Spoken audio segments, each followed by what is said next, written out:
Hello mother's, मी योगिता. पुन्हा एकदा तुम्हा सर्वांचं स्वागत करते आपल्या YouTube channel Yogita mom of 3वर.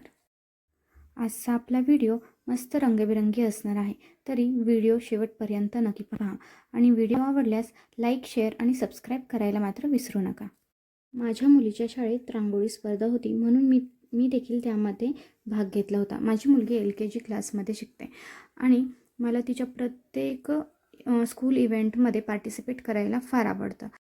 आज मी या व्हिडिओद्वारे तुमच्याशी पालकत्वाबद्दल थोडंसं बोलणार आहे. जर माझ्या मतांशी सहमत असाल तर कमेंटमध्ये नक्की तुमचं मत सांगा आणि काही चुकत असेल तर ते देखील हायलाईट करून द्या. मला पर्सनली असं वाटतं की आपल्या मुलांचं शिक्षण हे फक्त पुस्तकांपुरतं मर्यादित नसावं. अशा स्पर्धा, सांस्कृतिक कार्यक्रम हे सगळं त्यांच्या जीवनात खऱ्या अर्थाने शिक्षण देतं. या सर्व ॲक्टिव्हिटीजमधून आपली मुलं संघभावना, संयम, आदर आणि मेहनतीचं महत्त्व शिकतात. आजच्या डिजिटल युगात मुलांचं जीवन खूपच वेगवान झालं आहे. स्क्रीन टाईम, मोबाईल, TV हे सगळं त्यांच्या सवयींवर परिणाम करतं. म्हणूनच आपल्या घरात नियम आणि प्रेम दोन्हींचा समतोल असायलाच हवा. थोडं बाहेरही खेळायला द्यायला हवं, थोडं पुस्तकही वाचायला द्यायला हवं. दररोज फॅमिली टाईम ठेवणं हे मात्र फार गरजेचं आहे. त्यामुळे काय होतं, मुलांची जीवनशैली संतुलित राहते आणि त्यांचं मनही आनंदित राहतं, कारण त्यांना त्यांच्या आईबाबांचा, आजी-आजोबांचा सहवास अनुभवायला मिळतो. माझ्या मतांशी सहमत असाल का? जर असाल तर कमेंटमध्ये नक्की सांगा आणि जरी नसाल तरी तुमची मते मांडायला विसरू नका. चला तर आता आपण आपल्या रांगोळीबद्दल थोडंसं बोलूया. छोट्या मुलांच्या शाळेतील रांगोळी स्पर्धा म्हणजे विषयही तसाच असायला हवा. खूप विचार केल्यानंतर मी रांगोळीसाठी एक विषय निवडला.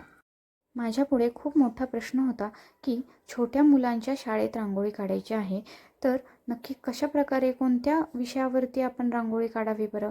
जर पाना फुलांची, दिव्यांची म्हणजेच दिवाळी फेस्टिवलशी रिलेटेड जर मी रांगोळी काढली तर त्यात नवीन काय असणार आहे? मुलांना त्याबद्दल तर सगळी माहिती आहे आणि त्यातून मुले काय शिकतील बरं? जरी शिकणार असतील तरी ती मी घरी माझ्या अंगणात देखील ती रांगोळी काढू शकते. दिव्यांची, सणावारासाठी आपण जी काढतो ती. अशा रांगोळ्यांचं महत्त्व तर मी त्यांना घरी देखील सांगू शकते, समजावू शकते. पण मला मुलांना समजेल अशीच रांगोळी काढायची होती. मुलं एकतर ती खूप छोटी छोटी, त्याच्यामुळे रांगोळी बघता क्षणी त्यांना समजायला हवं की अरे, ही रांगोळी तर आपल्या ओळखीची आहे, यातून आपण खूप काही शिकू शकतो, हा तर आपल्यासाठी एक मेसेज आहे. तर मी आजच्या या रांगोळीमधून मुलांपर्यंत एक छान असा सुंदर मेसेज दिला आहे. तर माझा विषय आहे good habits and bad habits. आजच्या मुलांसाठी अगदी गरजेचा विषय. रांगोळीचा विषय सुचला तेव्हा खूप साऱ्या डिझाईन्स डोक्यात येऊन गेल्या, खूप सारे इमॅजिनेशन्स केले आणि त्यातून मग मी ठरवलं की आपण गुड हॅबिट्स आणि बॅड हॅबिट्स दोन्हीही आपल्याला एकत्र दाखवायचे आहेत. मुलांच्या डोळ्यासमोर दोन्हीही गोष्टी एकत्र यायला हव्यात. मग मी अशा पद्धतीने एक सर्कल ड्रॉ करून त्याचे 2 पार्ट केले आणि एका पार्टमध्ये येल्लो कलर फिल केला आणि दुसऱ्या पार्टमध्ये ब्लॅक कलर फिल केला. तुम्ही तुमच्या अकॉर्डिंग तुमच्या आवडीचे रंग यामध्ये तुम्ही भरू शकता. पण मला असं वाटलं की या 2 रंगांवर मी बाकीच्या गोष्टी जास्त छान पद्धतीने हायलाईट करू शकते, म्हणून मी हे 2 कलर निवडले. नंतर माझ्या लक्षात आलं की ब्लॅक कलरऐवजी आपण इथे थोडासा लाईट, तो शेड लाईट करून यूज करायला हवा होता. जसं की थोडासा ग्रे शेड जर मी ब्लॅकऐवजी यूज केला असता तर तो जास्त योग्य ठरला असता. गुड हॅबिट्स दाखवताना देखील मला जास्तीत जास्त गोष्टी मुलांपर्यंत पोचवायच्या होत्या आणि हे सर्व करत असताना माझ्याकडून थोड्याफार चुकाही होत होत्या. जसं की शेप्समध्ये साईज कमी जास्त होत होती आणि हे सर्व माझी गडबड चालू असल्यामुळे होत होतं. गडबड का? तर माझं छोटंसं बाळ देखील माझ्यासोबत होतं आणि त्याचे देखील पेशन्स संपले होते, म्हणून ते रडत होतं. म्हणून माझं संपूर्ण लक्ष त्याच्याकडे होतं, म्हणून मला पटपट रांगोळी काढून फ्री व्हायचं होतं. तर तुम्ही बघत असाल की माझ्या टूथचा साईज खूप मोठा झाला आहे आणि शेप देखील थोडासा बिघडलेला आहे. सन देखील मी थोडीशी गडबडून गेले की मी सन व्हाईट काढू, येल्लो तर नाही ड्रॉ करू शकत, मग काय करू? मग मला असं वाटलं की थोडासा ऑरेंज शेड आपण त्याला देऊया, म्हणून मी पुन्हा व्हाईटवर ऑरेंज शेड देण्याचा प्रयत्न केला. मला इथे फ्रूट बास्केट दाखवायचं होतं, पण जागा कमी असल्याकारणाने मी फक्त ॲपलच ड्रॉ केला. करून मुलांना एक फ्रूट बघून देखील कळेल की fruits are good for health, हा मेसेज मला त्यांच्यापर्यंत पोचवायचा होता. आता बाकीचे ड्रॉइंग्स बघून तुम्हाला समजलंच असेल की मी गुड हॅबिट्समध्ये काय काय मेसेजेस देण्याचा प्रयत्न केला आहे. तुम्ही मला कमेंटमध्ये नक्की सांगा. आणि जर तुमच्या घरात लहान मूल असेल तर त्याला देखील ही रांगोळी नक्की दाखवा आणि त्याला प्रश्न करा की गुड हॅबिट्स काय आहेत यामध्ये आणि बॅड हॅबिट्स काय आहेत. तर अशा पद्धतीने मला मुलांपर्यंत हे मेसेजेस द्यायचे होते, म्हणून मी हा टॉपिक निवडला होता. बॅड हॅबिट्समध्ये देखील मला बरेचसे काही ड्रॉइंग्स ड्रॉ करायचे होते, पण जेवढे शक्य झाले, जेवढे जागेमध्ये बसतील तेवढेच ड्रॉइंग मी इथे ड्रॉ केले आहेत. आता जसं की इथे फ्रेंच फ्राईज मी दाखवले आहेत, तर मी आधी ते प्लेनच पॅकेट ठेवलं होतं, पण तिने मला सांगितलं, मम्मा तिथे सेंटरला तू एम ड्रॉ केलास तर अजून जास्त छान दिसेल. म्हणून मी तिचं ऐकलं आणि तिथे एम ड्रॉ केला. माझी मोठी मुलगी खूप छान सजेशन आयडियाज देत असते, म्हणून मी असं काही करत असताना तिचे देखील सल्ले घेते आणि कधीकधी तिचे बरेचसे सल्ले माझ्यासाठी खूप उपयुक्त ठरतात. तुम्हाला पण अशा पद्धतीची रांगोळी काढायची असेल सेम विषयावर, तर तुम्ही याच डिझाईनचा थोडासा यूज करून किंवा हेल्प घेऊन तुमच्या डोक्यात अजून जर काही विचार असतील तर ते अशा पद्धतीने तुमच्या रांगोळीमध्ये उतरवू शकता आणि मुलांपर्यंत तो मेसेज पोहोचवू शकता. माझी मुलगी मला इथे सांगत होती की मम्मा तू कोल्ड्रिंकची बॉटल देखील दाखवू शकतेस, पण मी तिला म्हटलं की ठीक आहे, आपण बघूया, जर आपल्याला अवेलेबल झाली ड्रॉ करण्यासाठी तर मी नक्कीच ड्रॉ करेल. तिने मला इथे कप केक, आईस्क्रीम हे काढण्यासाठी देखील सजेशन दिले होते, पण एवढं काही ड्रॉ करणं एवढ्याशा जागेमध्ये शक्य नव्हतं. म्हणून मी तिला म्हटलं की आपण जेवढं शक्य होईल तेवढे ड्रॉइंग्स याच्यावरती ड्रॉ करूया. जर मी इथे ब्लॅकऐवजी ग्रेइश कलर जर यूज केला असता तर मला मोबाईल व्यवस्थितपणे हायलाईट करता आला असता, जो की इथे मला जसा हवा तसा तो मोबाईल हायलाईट नाही करता आला. रांगोळी स्पर्धेसाठी मी एक दिवस आधीच रांगोळी विकत घेतली होती आणि मला कलर्सचे पॅकेट्स मिळाले होते. जेव्हा दुसऱ्या दिवशी सकाळी मी रांगोळी ओपन करून बघितली तेव्हा त्या रांगोळीला पूर्ण मॉइश्चर होतं, रांगोळी ओलसर होती आणि तेव्हाच मी डोक्याला हात लावला. अरे बापरे, आता मी रांगोळी कशी काय काढू शकेल? पण काही हरकत नाही, म्हटलं जशी येईल तशी आपण ट्राय करूया. आणि इथे मला रांगोळी काढण्यासाठी थोडासा त्रासच झाला, कारण की रांगोळी खूप जास्त ओलसर होती. मग मी ती रांगोळी आधी चाळून घेतली, म्हणजेच कलर्स चाळून घेतले गाळणीने आणि नंतर ती यूज केली. काही ठिकाणी तर मी चाळून न घेताच रांगोळी यूज केल्यामुळे थोडंसं जाडसर किंवा रांगोळी सुटताना थोडासा प्रॉब्लेम होत होता. जसा हवा तसा शेप तो येत नव्हता, लाईन्स जाड येत होत्या. जसं की तुम्ही बघता इथे मला आयब्रोज, आईज किंवा आता नोजही तुम्ही बघत असाल, लिप ड्रॉ करताना देखील मला थोडासा प्रॉब्लेम झाला की जशी थीन लाईन यायला हवी होती तशी ती येत नव्हती, कारण रांगोळीमध्ये मॉइश्चर होतं आणि माझं बाळही रडत होतं, म्हणून माझं संपूर्ण लक्ष त्याच्याकडे होतं. मला फास्टमध्ये रांगोळी कंप्लीट करायची होती, म्हणून मी नंतर रांगोळी चाळून घेणं सोडून दिलं आणि जशी आहे तशीच रांगोळी काढण्याचा प्रयत्न केला.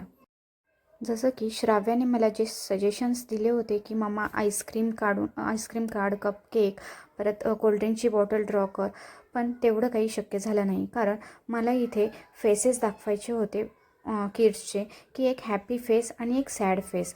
इथे मला खाली बॉडीसाठी थोडीशी जागा मिळाली, म्हणून म्हटलं की आपण बॉडी देखील काढूया, म्हणजे ते अजून ॲट्रॅक्टिव्ह दिसेल.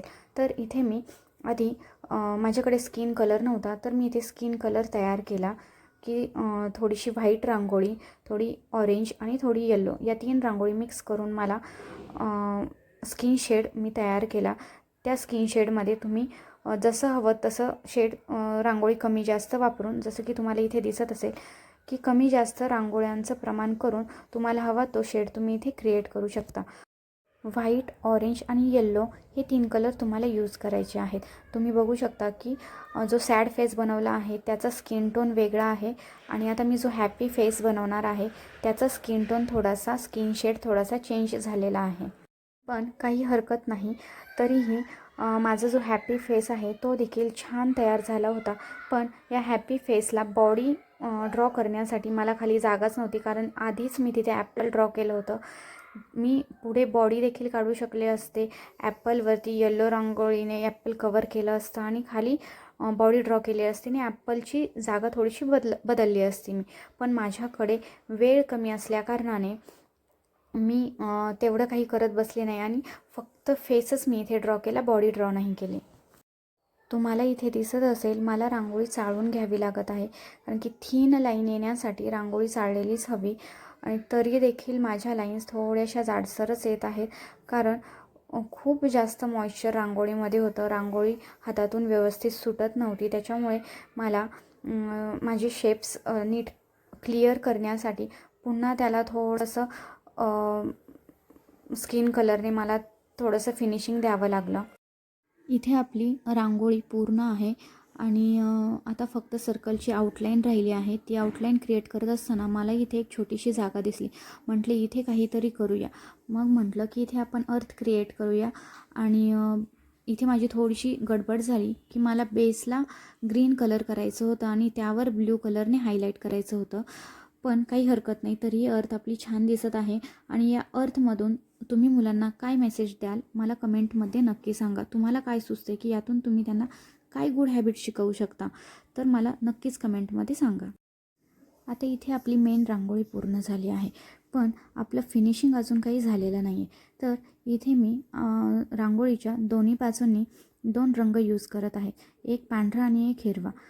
आणि इथे मी पॅरेट ग्रीन कलर यूज केला आहे, प्रॉपर ग्रीन कलर नाही आहे. जेव्हा मी या रांगोळीचा विचार केला तेव्हा फक्त हा सर्कल आणि त्यामध्ये काय दाखवायचं आहे एवढंच डोक्यात होतं. पण याला फिनिशिंग कसं द्यावं याचा मात्र मी विचार केला नव्हता. तेव्हा मला खूप जास्त कन्फ्युजन झालं की अरे आता रांगोळी तर पूर्ण झाली आहे, आता आपण काय करूया. रांगोळी तर खूप छोटीशी दिसत आहे आणि मला रांगोळी थोडीशी जास्तच ॲट्रॅक्टिव्ह करायची होती. मग मी विचार केला जी आपली थीम आहे, जो आपला विषय आहे, त्याला आपण वर्ड्समध्ये देखील दाखवूया, जेणेकरून मुलं येथे ते ड्रॉइंग्स बघून विचार तर करतीलच की आपल्याला यातून काय शिकायचं आहे, यातून आपल्याला काय मेसेज मिळणार आहे. पण ज्या मुलांना वाचता येतं ती मुलं इथे थांबून 2 मिनिट थांबतील, पूर्ण रांगोळी ऑब्झर्व करतील आणि इथे काय लिहिलं आहे बरं हे देखील वाचतील. त्यामुळे मला तिथे ऑन द स्पॉट सुचलं की आपण असं काहीसं करूया की जेणेकरून मुलांनी इथे थोडंसं ॲटलिस्ट 2 मिनिट थांबून तरी रांगोळी ऑब्झर्व करायला हवी आणि त्यांना ती रांगोळी समजायला हवी. वेळेचं बंधन असल्यामुळे मला हवं तसं फिनिशिंग रांगोळीला देता आलं नाही. तर मदर्स, आजचा व्हिडिओ तुम्हाला कसा वाटला, तुमच्यासाठी हा युजफुल ठरला की नाही, माझा रांगोळीचा विषय तुम्हाला आवडला की नाही, तर तुमची मतं कमेंटमध्ये सांगायला विसरू नका. व्हिडिओ आवडल्यास लाईक, शेअर आणि चॅनेलला सबस्क्राईब केलं नसेल तर सबस्क्राईब करायला विसरू नका. भेटूया नेक्स्ट व्हिडिओमध्ये एका नवीन विषयासोबत, नवीन क्रिएटिव्हिटीसोबत. तोपर्यंत आपल्या मुलांना छान छान गोष्टी शिकवत राहा, माझे व्हिडिओज दाखवत राहा. बाय.